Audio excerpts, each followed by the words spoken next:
Hello student, in this class we learned flit and chamfer tool. When you create a rectangle and go to the modify section, there is an option for radial, and by using this option you can provide flit in the rectangle like this. But it's a shape. But when you convert this into a editable spline, you can apply more tools on this spline. First I delete this rectangle and create a new one.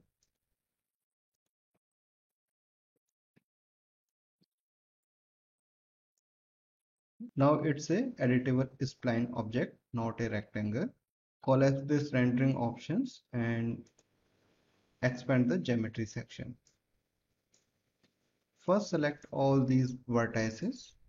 These are flit and chamfer options.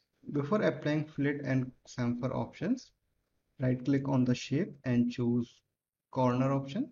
If you want to provide flit and chamfer in a specific unit, you can fill these numbers, okay, like this.